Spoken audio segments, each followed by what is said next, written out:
Getting tired of online dating? Are you tired of moving within the current dating scene? Especially online dating.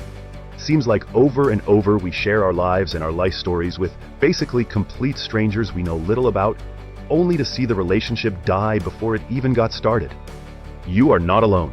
Welcome to our guide to overcoming dating fatigue, especially online dating using dating apps. Online dating, as well other means of meeting a potential dating candidate, can become monotonous, leading to dating fatigue.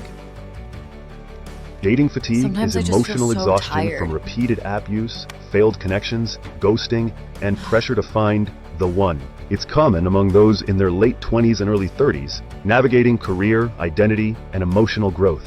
Even people in their 50s and beyond often find dating monotonous, and that really sucks.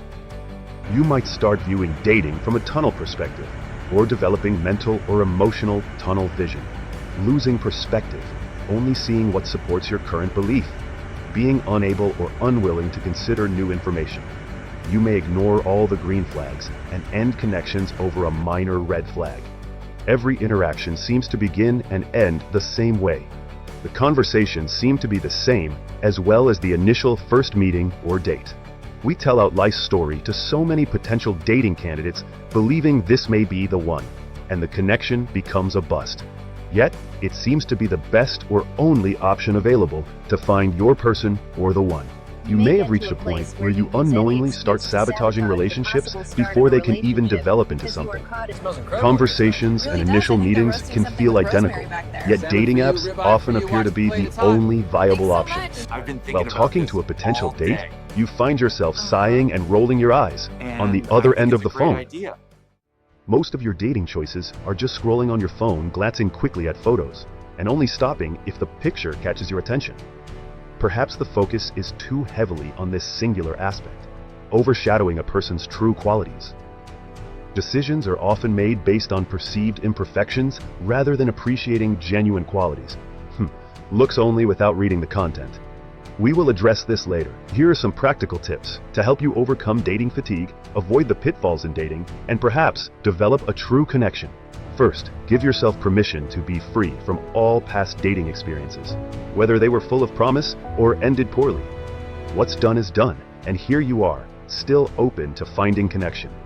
Carry forward only the lessons that empower you, and leave behind everything that no longer serves your growth or happiness. This may take some time depending on what you have been through, so allow yourself time to heal. Number 2, detach from the pressure of finding the one. I've asked myself, is there only the one as seen in the movies, or are there many ones that will steal my heart away to the place of endless happiness and joy ever after? I also understand that what I think is right for me may not be the best for me. After all, you cannot possibly know everything about a person until you have been with them for quite some time. Look how long it took for you to truly know the ins and outs about your best friend. Number 3, try to evaluate what you've learned from previous dating experiences. This may include what you should and should not do when you first meet a potential dating candidate. Evaluate yourself, which is the most important, your reactions and responses. What kind of vibe was I giving off? What went right or was good? Try not to focus on the bad things, as they obviously stand out. The bad have a tendency to overshadow the good. Reframe your goal, stop chasing the outcome, and start embracing the experience. Your feelings are real, and no one can tell you otherwise. But if you've been hurt emotionally, give yourself time to heal before jumping into something new. Don't rush towards the next date or person. Focus on rebuilding your peace first. Healing isn't weakness, it's preparation for something better. I have learned a lot about myself and life through my interactions with others along my dating journey. Some good things, and also some relationship traits I need to work on. I am going to share this with you, but don't tell anyone. I grew up without hugs and kisses, even though I knew my parents loved me and would die for me. But lacking this emotional and physical embrace through years allowed me to feel like I do not need hugs and kisses. After all, I am self-sustaining. Keep in mind, I had no issue giving hugs and kisses. The issue was on the receiving end. Well, if you are with someone that loves to give hugs and kisses as a means of showing how much they like you, you may find yourself resisting the embrace. This may come off to your partner as rejection. Not to mention, I was missing something beautiful. Well, we will address this in another video, so stay tuned into this channel. Ask yourself some questions and genuinely answer them. Why am I dating? Is there a deeper reason why I push so hard to find my true love? Are my early expectations too high? Also, consider, are my standards for others too high or not high enough for who I really am? Here's something powerful. Truly accepting someone means embracing that people come as a package deal. You are dealing with people in most cases that will not allow you to control them. Think about it. Parents raise their children for 18 years plus, and eventually at some point realize they cannot control them, but rather manage them. They will become who they are meant to be. You are dealing with personalities and character traits that are deeply instilled. That's the package deal. No one will check every single box or fit perfectly into your ideal image. There will always be traits or habits that don't fully align with your expectations, and that's okay. Just a reminder to like and subscribe if you believe this video can be helpful to others. Now, let's continue. Number 4. Check your core values or what you value the most in a relationship. What matters most is knowing your core values and sticking to them. What truly counts for you in a strong, healthy relationship. Ask yourself, when you're getting to know someone, are you adhering to your core values or are willing to compromise because you're highly attracted to that person's looks or perhaps their current financial situation? Allow your core values to keep you in line. Set those standards, but keep your heart and mind open to respect others' thoughts and opinions. Rather than shoot them down, ask why do they think that way about a particular subject. If you want someone who is truthful, that person may not always tell you what you want to hear, but rather what will help you understand your situation based on what they know about you. That's another part of the package deal. Just like you're learning to accept someone else's package deal, they're also learning to accept yours. Real connection is built on mutual understanding, not perfection. Celebrate emotional growth and clarity from each date. Number 5. Make real-life connections outside dating apps. Reduce app dependence. Go places that are created to engage with others. Put yourself out there and meet people face to face. There is always something going on around you. Outdoor festivals, sporting events, live bands in a large bar setting, and there's so much more than you probably realize. Just be open for conversations with people you have never met before. There are plenty of people out there looking for true conversation with others. Join community spaces like group farming and agriculture, activity groups, volunteer groups, and spiritual groups. Attend slow-paced, relaxing events such as gallery openings, nature hikes, book clubs, or yoga sessions. Explore shared interest meetups to connect with like-minded individuals. Number 6. Take a structured break from dating. Although dating can be satisfying when it works in your favor, but we also know it's exhausting. You know, dating fatigue. Make a decision to take some time off from using dating apps and perhaps dating. Revive your emotional stamina. Don't let the dating apps own you. A good suggestion is 1 week on and 1 week away from the apps. If you are currently communicating back and forth with a potential candidate, see it through. Or let them know you're going to take a break and limit your conversation for a while. Use this time to reflect on your previous dating experiences. Journal about what you truly want versus what you're willing to tolerate in dating. You may also want to journal your dating experiences, especially the ones you found interesting or had potential to go further. You would be surprised what you may discover about yourself. Number 7, practice intentional dating. Intentional dating is a mindful and purposeful approach to finding a partner or mate. It's the direct opposite of just seeing what's out there or going with the flow. Getting a free meal or jumping into bed to satisfy a need. Limit conversations to 1 or 2 people at a time. No matter how good you think you are, you will not be able to commit full attention to one person. Put a time limit on texting or phone conversations. From my experience, long conversations usually go deep too soon.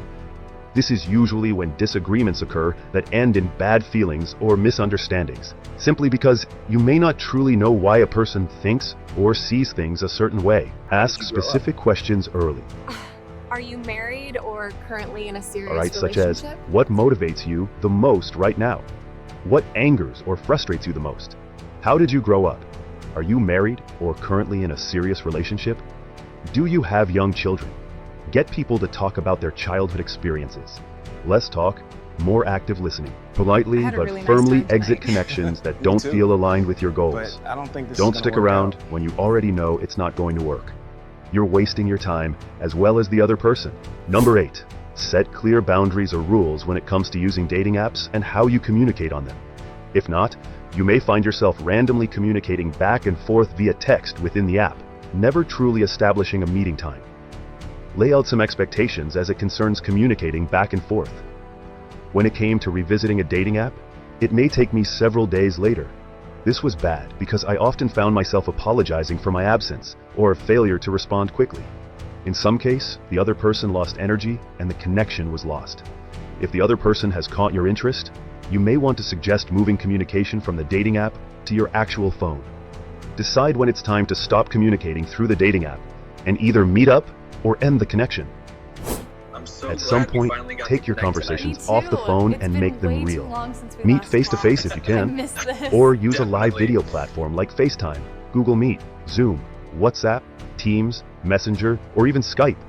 Seeing and hearing each other in real time can shift everything. It builds connection, exposes chemistry or lack of it, and keeps the momentum alive. Don't let things stall.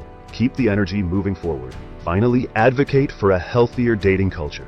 Avoid or step away from these common, unhealthy dating behaviors that lead to dating fatigue. Recognize and celebrate emotional growth and clarity gained from each date. Don't engage with ghosters or breadcrumbers. Number 9. Embrace the slow burn. Getting to know someone takes time. Chemistry doesn't always hit on the first date. Allow up to 2 to 3 meetings for a connection to develop. Sometimes we tend to focus on looking for that one red flag, rather than the many green flags that demonstrate strong future relationship potential. If you find yourself doing this, you may be experiencing dating fatigue. Number 10. Keep texting and phone conversations to a minimum, as some people don't enjoy long digital exchanges, especially since many people find long digital conversations draining, particularly after spending time in the online dating world. If you see the potential for further meetings or dating in a person, encourage meeting at least once or twice a week in the initial stages of building a relationship. Number 11. Keep your emotions in check, whether they are good or bad. I will elaborate more about that in another video. Just know that emotional safety takes time, so don't rush to give everything away too soon. Most people you meet are also talking to someone else. That's reality, especially where online dating is involved. The difference is, when real potential shows up, their focus shifts, and that could be you. But don't force it or demand answers too early. Let the connection prove itself before you ask for commitment. Number 12. Nourish your self-worth outside of dating. Build and refresh your self-trust through creative expression, therapy, movement and exercise, spiritual love and connection, family members, and strong friendships. These tend to take a back seat during periods of dating. Validate yourself daily with affirmations or by acknowledging your accomplishments. Remember, a person's wholeness is not dependent on one single thing, but on the integration of all aspects of their life. It's a holistic concept that includes the mind, body, and spirit. Wholeness isn't about being perfect. It's about being complete and accepting all parts of yourself, the good, the bad, the joyful, and the wounded, as part of a unified whole. This is a much deeper subject all by itself. Support platforms and people promoting emotionally intelligent dating rather than just hookups. Share honest conversations about dating fatigue with your friends. Let's embrace being single as a rich and empowering journey, not a problem to be solved. By implementing these strategies, you can transform your dating experience and find more joy and authenticity in your connections. Alright, let's wrap this up. The key takeaway is this: dating fatigue is a sign to pause, not to quit. There is absolutely nothing wrong with being by yourself as long as you're okay with it. In fact, it's powerful. But don't let frustration convince you to settle for a life without a partner if that's what you truly desire. The goal isn't just to find a person, it's to find your person. Someone who celebrates you, not just tolerates you. That kind of connection is worth fighting the fatigue for. If this video resonated with you, give it a thumbs up and let me know your thoughts in the comments below. Don't forget to subscribe for more content like this. Until next time, be kind to yourself and to others.